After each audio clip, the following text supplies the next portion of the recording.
He was born on a stormy night, with a mark no one had ever seen before, a snake curled on his chest. For 13 years, the villagers whispered about him, but nothing could prepare them for what happened on his 13th birthday. It was on the night of the blood moon, when the sky turned red and thunder echoed across the valley, that he was born.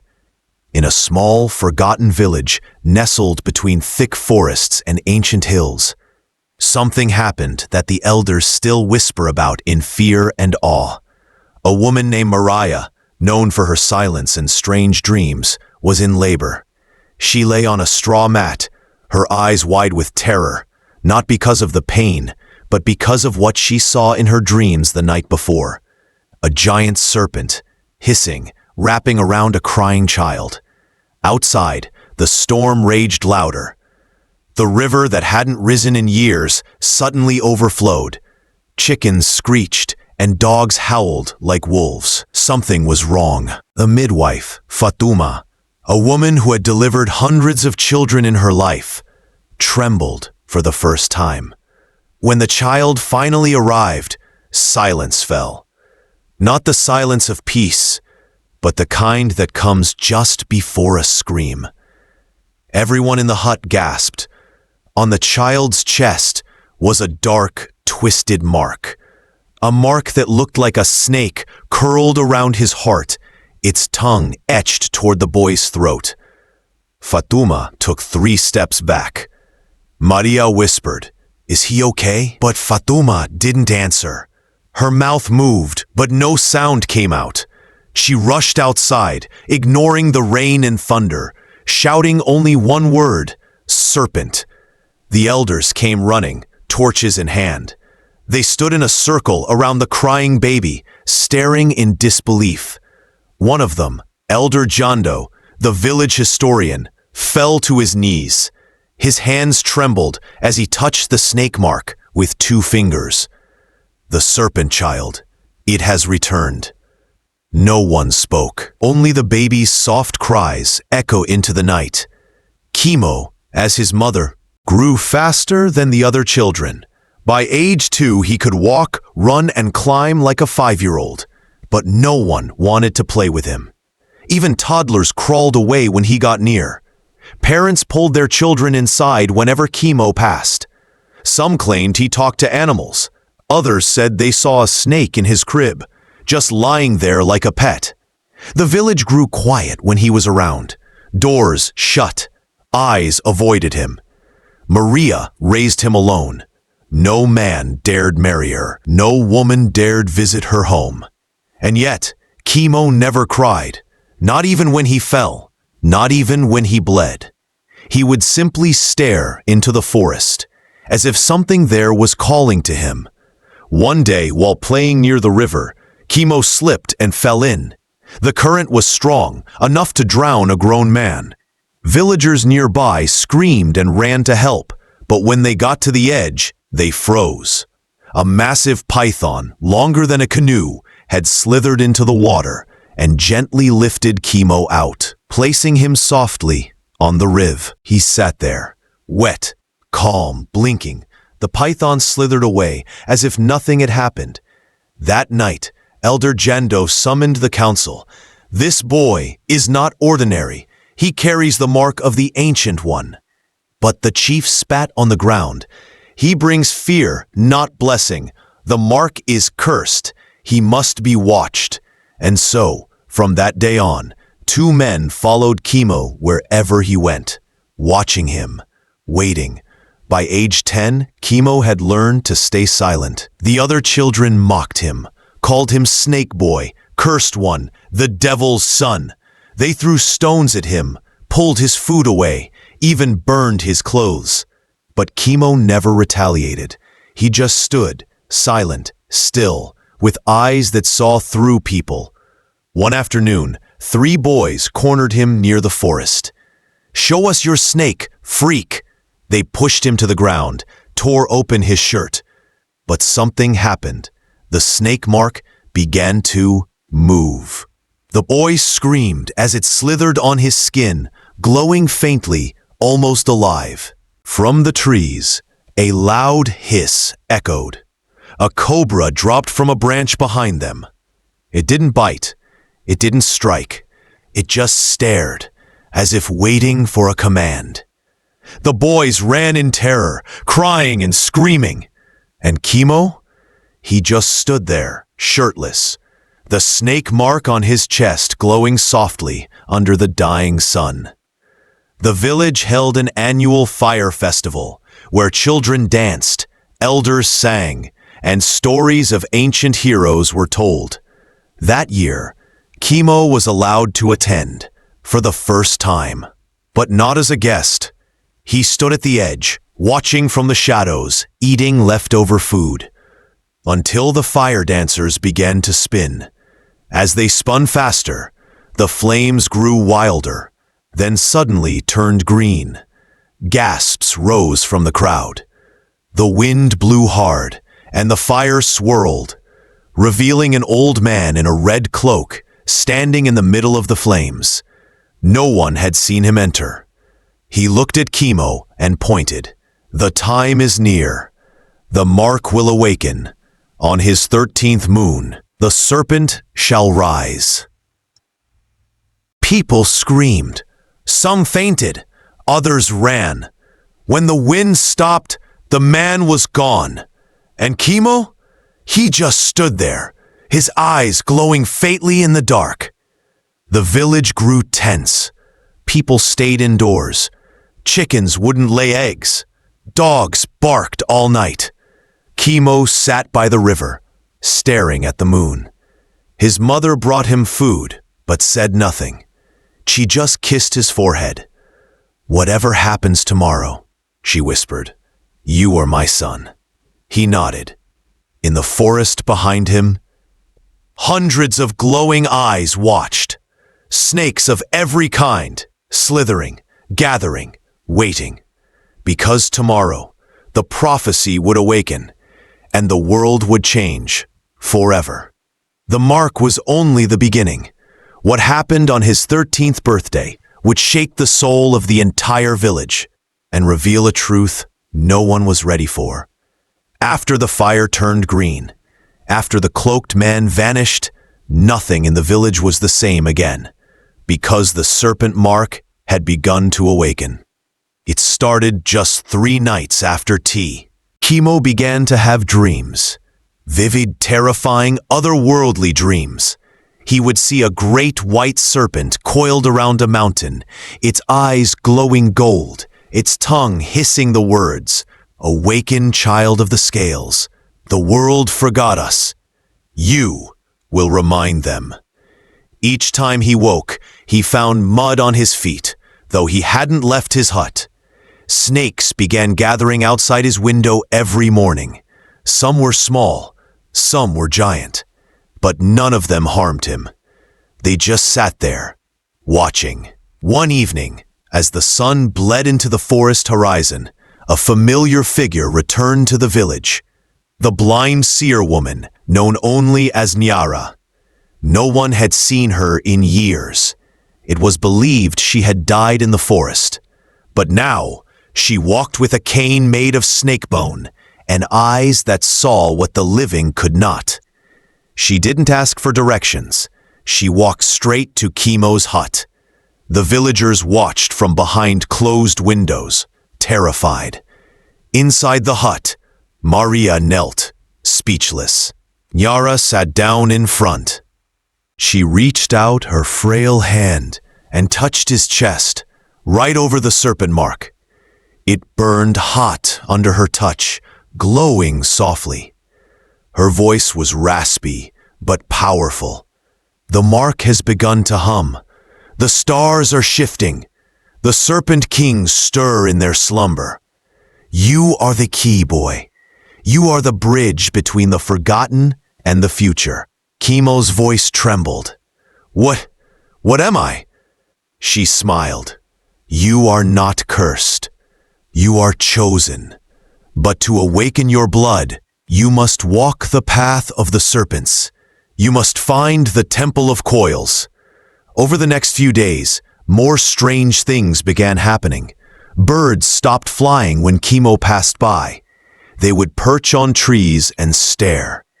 A panther was spotted walking beside him one morning, calmly, as if guarding him. Children who used to mock him now kept their distance in silence. At the river, fish would leap from the water when he approached. Even the weather seemed to shift with his mood. One night, when he was sad, a sudden fog enveloped the V. It didn't lift until dawn. People whispered, "He controls the spirits. He's calling the gods of the underworld. He's not one of us." But Kimo didn't respond to their whispers. He was too distracted by the voice that now lived in his head. Every night, the voice of the white serpent would echo in his dreams. "When the full moon rises over the twin peaks, go to the river and wait. We will meet again." Unable to find peace, Kimo snuck into the village archives, a sacred hut that stored old scrolls, masks, and carvings of the ancestors. He discovered an ancient scroll hidden beneath the floorboards, wrapped in snakeskin. It told the story of a serpent guardian, a child born every 400 years with the power to summon and control the ancient snake spirits, protect nature, and fight the darkness that once almost destroyed the world. At the bottom of the scroll was a symbol, the same snake mark Kimo had on his chest. But before he could read more, Elder Jando entered. He didn't scold Kimo. Instead, he sat beside him and sighed. "I was hoping it wasn't you, but now I see it clearly. You're the one from the prophecy." Kimo looked up. "You knew?" Elder Jando nodded slowly. "My grandfather told me stories of the Serpent Child. I thought they were just myths, but the signs are here. The weather, the fire, the animals. It's all happening again. You must be careful. Not everyone wants the prophecy fulfilled." Finally, the full moon rose over the twin peaks. Just like the voice said, Kimo left his hut, walked to the riverbank alone. The villagers watched from behind trees, too afraid to follow. He stood at the edge of the water and waited. The moonlight shimmered across the surface. Then suddenly, the river began to part, like something underneath was rising. Water splashed. The earth shook. From the depths emerged a giant white serpent, easily 30 feet long, its body glowing with ancient runes. Its voice was not heard with ears, but in. "You came." Kimo stepped forward. "I don't know what to do." "You don't have to. Your blood remembers." The serpent coiled around him gently, then touched its tongue to his snake mark. Kimo screamed, not in pain, but in awakening. Visions flashed before his eyes. A war between spirits and humans long ago. A child with the same mark standing atop a burning mountain. A temple hidden in a cave shaped like a coiled snake. When he opened his eyes, the serpent was gone. But the mark on his chest had changed. It now pulsed with golden light, and around it were new symbols, ancient letters he didn't understand. He turned back to the village, and they stared at him in stunned silence. After that night, the village split in two. Some saw Kimo as a savior, believing he had returned to fulfill the ancient protection of the land. Others feared him even more. They claimed he was the beginning of a great doom. The village chief, once silent, now acted. He gathered his men and held a secret. "This boy is too dangerous. We cannot allow a child to play God. We must act before he becomes something we cannot stop." But Maria had heard, and that night she packed Kimo's bag with food, water, and her most precious item, an amulet shaped like a fang. "They won't understand you, my son, but one day, the world will need you." Tears in his eyes, Kimo hugged her, and with one final look at the only home he ever knew, he vanished into the forest. As he walked into the darkness, snakes followed him, crawling by his side, slithering in silence. He didn't know where he was going, only that something greater had begun. A journey not just through land, but through his own power, his destiny, and the ancient secrets of the Serpent Temple. Banished, hunted, awakened, Kimo was no longer just a boy with a mark. He was the heir to a power lost in time. But what he would discover next would test everything he believed about good, evil, and himself. He walked into the forest alone, thinking he was escaping danger. But what awaited him ahead was something far more dangerous than fear: betrayal. The forest had always whispered to Kimo. Now it sang to him, strange, haunting melodies only he could hear. Leaves rustled without wind. Trees shifted as if making space for him. Animals came close, but never attacked. He walked for hours, days, maybe longer. Time felt strange in the jungle. His only guide? The serpent-shaped amulet his mother gave him, and the visions he saw every night. Visions of a temple, hidden beneath vines and rock, a place pulsing with energy, a place calling him. But deep inside, he felt watched. Not by the forest, not by animals, but by men. 3 nights after leaving the village, Kimo was resting by a stream, eating wild berries, when he heard it. Footsteps, quick, heavy, armed. He hid behind a tree, just as 4 figures stepped into the clearing. Villagers, warriors, led by someone he never expected. Kimo froze. Why was the only elder who believed in him here, with spears? Jondo looked around and whispered, "He was here." Another man grunted, "We should have taken him in the village. Why hunt him now?" Jondo answered coldly, "Because now, no one will see us do what must be done." Kimo's heart shattered. The only man who had once called him the Chosen One had turned on him. He's afraid, Kimo realized. Afraid of what I'll become.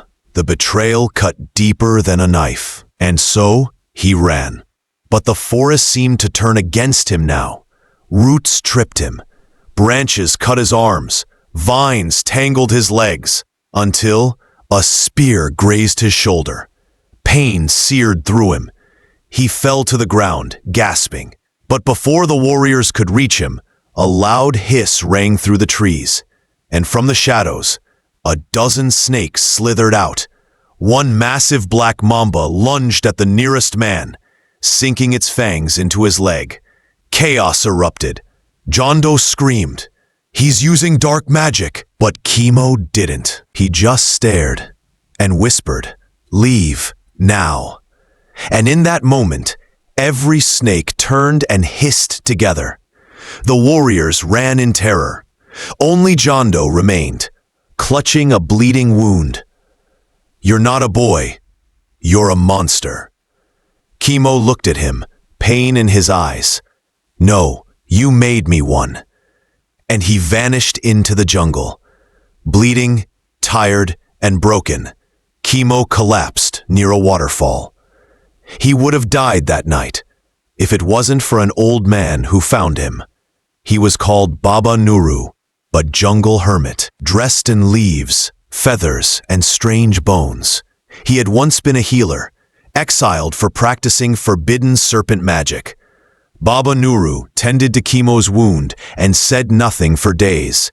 Under Baba Nuru's guidance, Kimo began to understand his true self. He learned how to feel the presence of snakes without seeing them, how to communicate using thought and vibration, how to sense the intentions of people before they spoke, how to draw energy from the earth and redirect it through his hands, his breath, his mark. One day, Nuru placed a venomous cobra in front of him and said, "Still your fear. Let your soul speak." Kimo didn't move. The snake slithered up his arm, paused near his face, then wrapped gently around his neck like a necklace. From that day forward, snakes followed him willingly. He no longer feared them. He became one with them. But deep inside, a storm still brewed. A storm made of pain, betrayal, and something darker. One night, during a lightning storm, Kimo had a vision unlike any before. He stood at the top of a mountain. Beneath him, the village was in flames. Snakes slithered everywhere. Villagers screamed, ran, and burned. In the distance, a shadowy figure watched it all, laughing. It looked like Kimo, but with glowing red eyes and a serpent crown. He woke up in a sweat. Baba Nuru was already at his side. You saw the mirror self, didn't you? Kimo nodded slowly. That is what will happen if you lose yourself to vengeance. Kimo clenched his fists. But they tried to kill me. They still want me dead. Nuru's eyes narrowed. And if you return as a monster, won't they be right? The words pierced deep, and Kimo knew his journey was no longer just survival. It was about who he would become. Weeks passed. Kimo grew stronger. One day, while meditating under a sacred tree, he had a sudden vision. The ground beneath him split open. Inside, a glowing snake skull with a rolled scroll inside. He dug feverishly, and there, exactly as the vision showed, he found it. The scroll was ancient, written in a language he couldn't read, but he could feel. He placed it on the stone. The serpent mark on his chest began to glow, and suddenly the letters rearranged. The map was clear. It pointed to the Temple of Coils, a place said to hold the memory of every serpent guardian that ever lived. It lay deep beneath a cursed mountain, past the dead river, and if the map was true, inside that temple lay a choice: embrace his power and become the next Serpent King, or reject it and live as a forgotten exile. Kimo stood before Baba Nuru the next morning, ready to leave. Nuru handed him a staff carved with snake symbols. This path will test every part of you, your heart, your spirit, your pain, but remember, you are not alone. You carry the memory of 1,000 guardians. Kimo bowed deeply. Thank you for showing me who I really am. And with that, he stepped into the mist, heading toward a fate that would decide not just his life, but the future of the entire land. He was no longer just a child with a mark. He was a warrior of spirit, a seeker of truth, the bearer of an ancient destiny. But the next step would bring him face to face with the ghosts of the past. Kimo had survived exile, betrayal, and his own fears. But now he would face the place where destiny and death meet, the Temple of Coils. The final test had begun. The forest grew darker with every step. The birds no longer sang. The snakes moved in silence. Even the trees looked twisted, as if whispering warnings. For days, Kimo crossed sharp rocks, misty valleys, and haunted woods, until one morning he arrived at the dead river. It wasn't water. It was a long stretch of black poison sludge, thick, unmoving, and lifeless. The bridge that once spanned it had collapsed. Kimo knelt and touched the surface. It stung his skin. Suddenly, the serpent mark on his chest began to glow, and out of the shadows, dozens of snakes slithered forward. They lined up side by side, forming a living bridge across the deadly river. He whispered, "Thank you," and walked across. With each step, the bridge hissed and shimmered, carrying him toward fate. Beyond the river stood the mountain from his visions, tall, jagged, and shaped like a serpent coiled around the earth. Storm clouds circled its peak. Lightning flashed across its fangs. At its base, a cave yawned wide open, its entrance carved like the mouth of a great cobra. As Kimo stepped inside, the temperature dropped. The air grew heavier. Torches lit on their own as he passed, revealing massive murals on the walls, ancient serpent guardians etched in gold. Each one had a different mark on their chest. One of them had his exact face. Kimo gasped. I've been here before, in another life. Inside the temple, a stone altar pulsed with light. A voice echoed in the chamber, not from the walls, but from inside his bones. To claim your place, you must pass the 3 trials of flesh, spirit, and heart. Fail, and be lost forever. The stone floor shifted, opening a spiral staircase downward. Kimo descended into darkness, where the trials awaited. He entered a giant arena. A massive serpent statue sat coiled in the center. Then the ground shook. The statue came to life. A real ancient serpent god. Its body armored in stone scales. Its roar like a volcano. A deep voice boomed. To lead, you must fight. Show me your strength. The serpent lunged at Kimo with monstrous speed. He dodged, rolled, summoned energy from the earth. He channeled it into his staff, striking back with force. The serpent coiled around him, crushing his ribs, but he didn't scream. He looked into its eyes and whispered in the old tongue, I do not fight to rule. I fight to protect. The serpent paused, then uncoiled and bowed. You have passed the trial of flesh. Kimo was transported into a pitch-black space. Floating in the void was a mirror. In it, he saw himself, but twisted, dark, cruel, red eyes, fangs, a serpent crown. You are me, Kimo whispered. The reflection grinned. No, I'm who you could become if you let pain control you. The dark Kimo raised a hand, and 1,000 snakes shot toward him. Kimo stood his ground. He closed his eyes and whispered, I forgive those who betrayed me. I release the anger. I choose peace. The reflection screamed and shattered into dust. You have passed the trial of spirit. Kimo now stood in the village again, but it was burning, just like his vision. Children cried, homes collapsed, and standing in the center was Myra, his mother, bleeding, reaching for him. Help me, Kimo, please. Suddenly a dark voice echoed, Save her, and the village dies. Save the village, and your mother perishes. Tears streamed down his face. No, this can't be the choice. But the flames grew higher. Kimo dropped to his knees, holding the amulet his mother gave him. Then he stood and shouted, I offer my own life. Take me instead. Silence. The fire froze midair. The voice whispered, selflessness, the final key. He was back in the chamber. A golden serpent now hovered above the altar. It spoke, You have passed the final trial.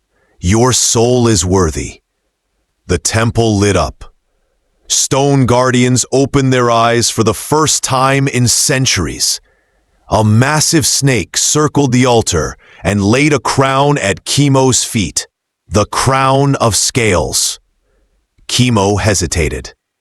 If I take it, I become something else. Not a child, not even a man, but a guardian. He looked up, tears in his eyes.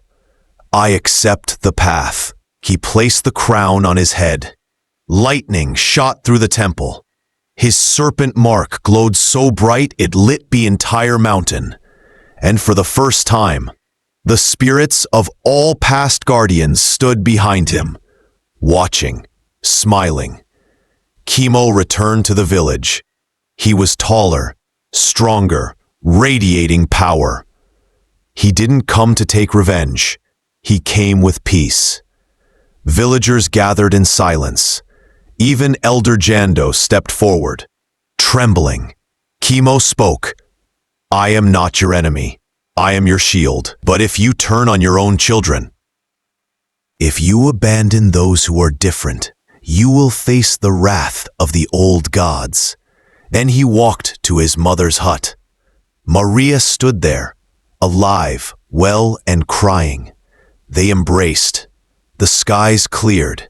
Snakes slithered peacefully around the village. no longer feared. Balance had returned. Years passed. Kimo trained a new generation of children with special gifts. He built schools in the jungle, taught peace between humans and nature. The village, once ruled by fear, became a sanctuary. Legends spread far and wide of the boy with the serpent mark, who passed the trials, conquered hatred, and brought light into the dark. And deep within the temple, the crown of scales remained, glowing, waiting, watching for the next guardian.